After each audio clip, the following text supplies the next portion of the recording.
Good morning, boys and girls. Today I'd like to talk about forced induction.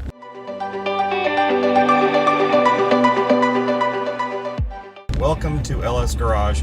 Today I'd like to talk more about turbochargers, superchargers, and different ways to use them and what would be most beneficial for my application. I've had a couple of turbo cars, so that's my forte, I guess you could say, and what I'm used to.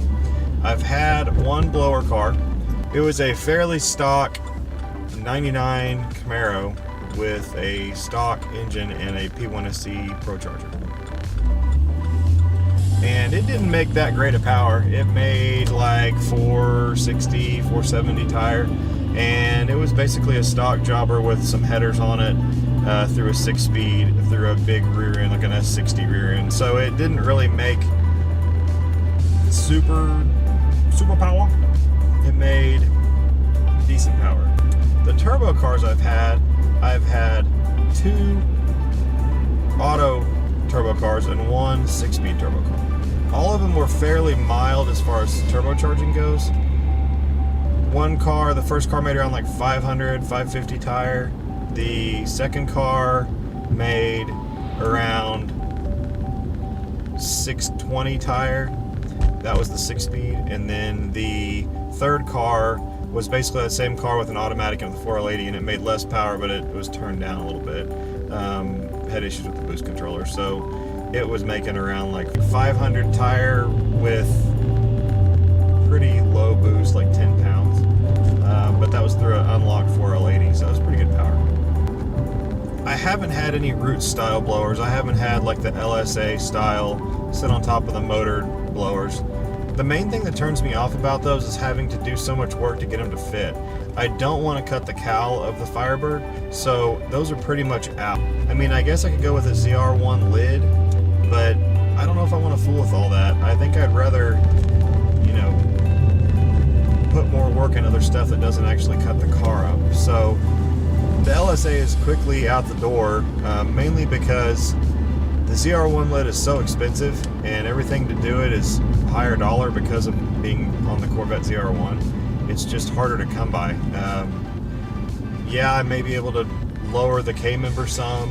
The car's already lowered, so lowering anything up front doesn't sound appealing to me.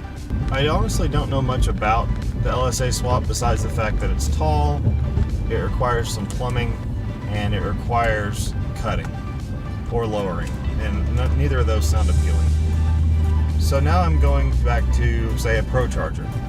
With the Pro Charger that I experienced with that 6-speed car, the power was so linear, I felt like it took forever to really feel fast. It's just boost comes on differently. Maybe if it was a really strong NA motor where it was a big inch motor to start with, maybe that would work better for me. Maybe if I had some good luck and found an LS2 instead of that 5.3 I ended up buying, maybe that would have been a better idea with like a D1 SC. But the way the power came on, I just didn't really like it. Maybe it's more predictable. Maybe it's just the difference in the 6-speed and an automatic.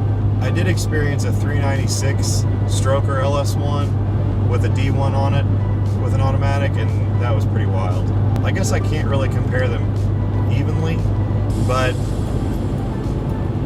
the turbo comes on so much faster in either aspect with either transmission. I just like how it worked. You hammer the throttle, if your turbo isn't too big, you're in boost immediately. You're seeing peak, at least mid to peak boost on the hit. So there might be a slight second delay or maybe a half-second delay when you hit the throttle before it gets into power. But that's pretty insignificant when you compare how the 6-speed felt with the Pro Charger versus how the 6-speed felt with the turbo. Now the turbo I'm talking about was a little 70mm on a 346, so it's going to spool up and spin up super fast, but the turbos that I would likely run on the car are smaller anyway, anything below like a 78mm. So with today's wheel technology, I mean, this was years ago, that was like 10 years ago with that car. So with today's technology and turbos and stuff, I think it'd be just fine either way, regardless of the transmission choice. So, as I mentioned before, I'll likely go with the Turbo 400. I've got that core from my buddy that I can get built. So that's probably the direction I'll end up going. But my main decision is, do I buy a D1 SC kit or do I buy a turbo kit? And now there's several turbo kits on the market, and the turbo kit I'm likely going to go with is either going to be the Huron Speed kit, and I want to keep air conditioning, so that's a big deal. The car will be driven all the time. It's really hot here in Oklahoma. I want to be able to drive it in the summertime. Early summer, late spring, it already gets to be in the 80s and it gets to be pretty hot. I'm going to be driving it to and from work pretty frequently, so I want it to keep me cool. I don't want to show up to work sweating. The Huron Speed kit keeps AC. The only problem with it is you have to run a different K-mover, so that's a cost there. You also have to run different fans as pusher fans in front of the air conditioner condenser. Some guys have luck with that, some don't. Some run an auxiliary fan or even a small fan, maybe two, on the back of the radiator, which I don't want to mess with that. So I'm hoping if I did go that route, the two derail fans they suggest, I think it's like 16925 is the part number, or 16295 anyway. The fans they suggest should work well, so we'll see about that if that's the direction I go. The only other option I have is a TTI kit, and it's really similar to the kit that I had on my Blue Trans Am, and this is what it looks like. It uses a factory passenger side manifold to a rearward crossover that goes kind of between the oil pan and the transmission.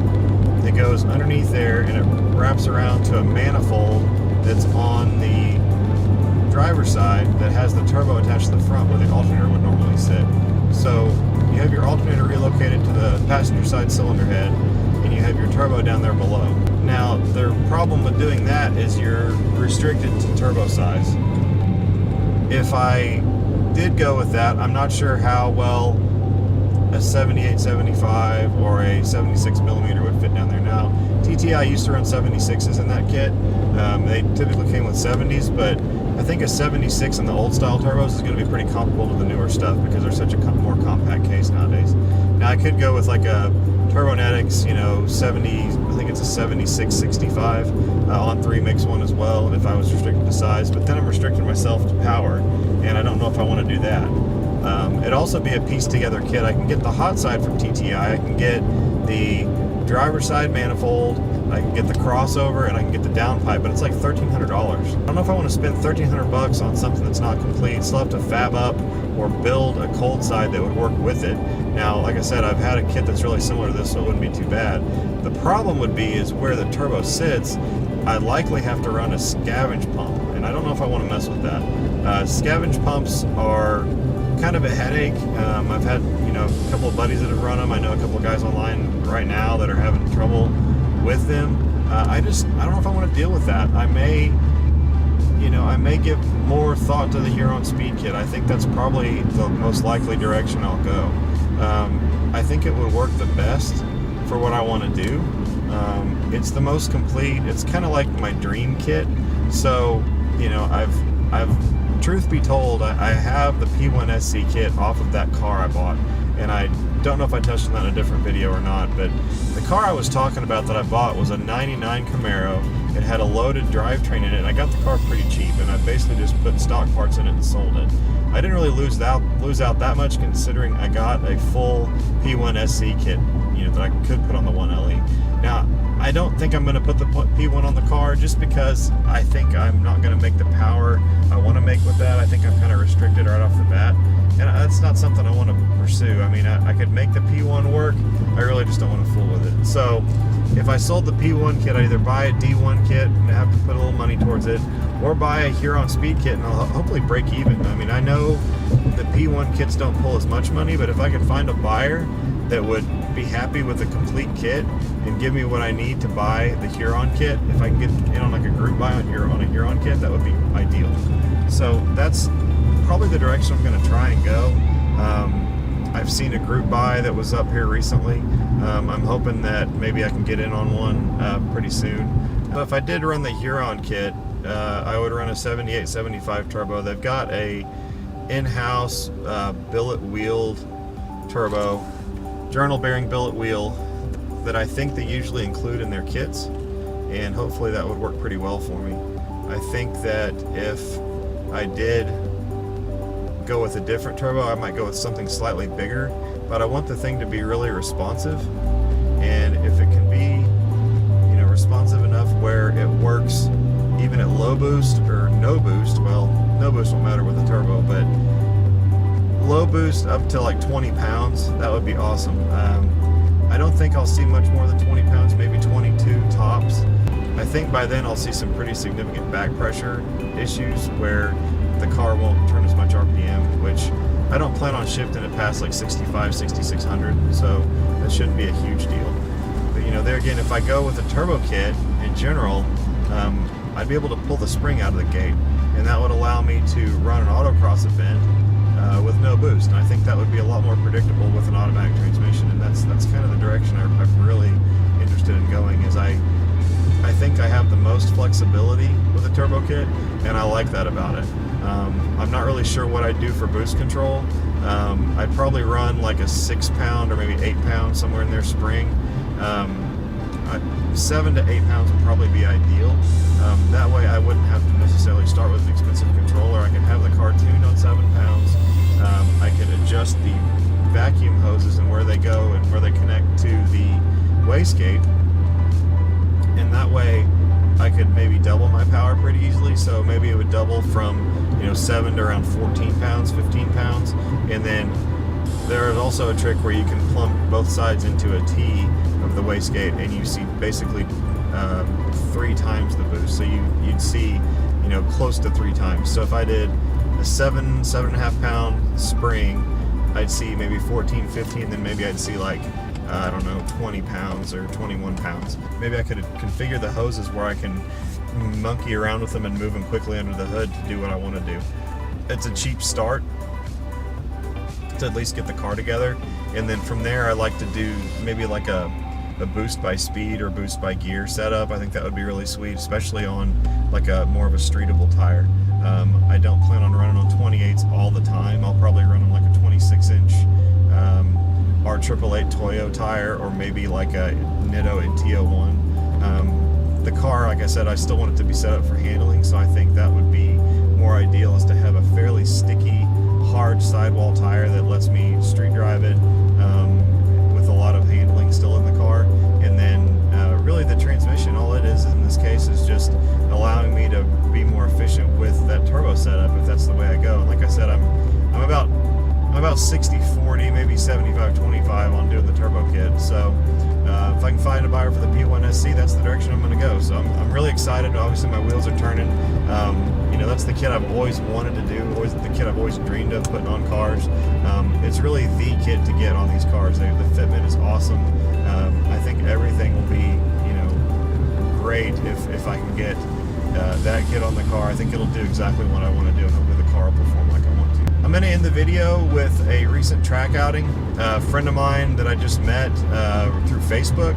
He's currently has a 2009, I believe, Z06 Corvette. It's super nice. It's a gorgeous car. It's the Jetstream blue metallic color. It's really pretty.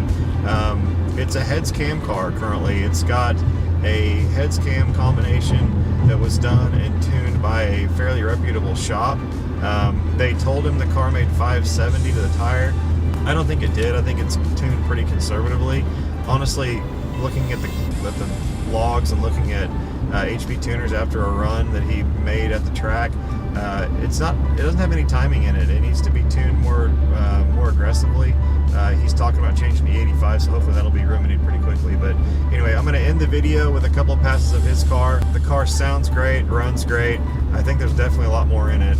If you can't see the traps in these videos or hear me talking, the car went 1120s at like 125. I think his best pass was like an 1113 at like 126, 127. So the traps were reading kind of goofy that night. They weren't reading the correct mile an hour, but he was running about 126. The DA that night was around 2500. So it wasn't great, but the car ran hard, it sounded great, and it was a great time. Enjoy. Thanks for watching the channel. Please subscribe. Take care. Talk to you soon.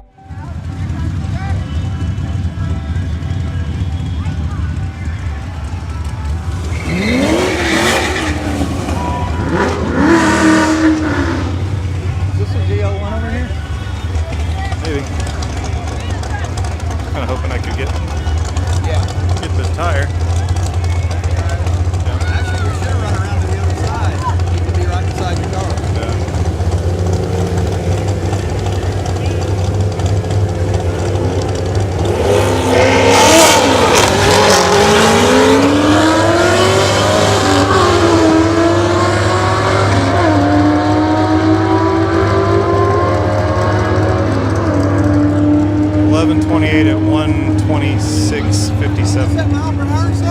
30 mile an hour over what it should be. 126 that time.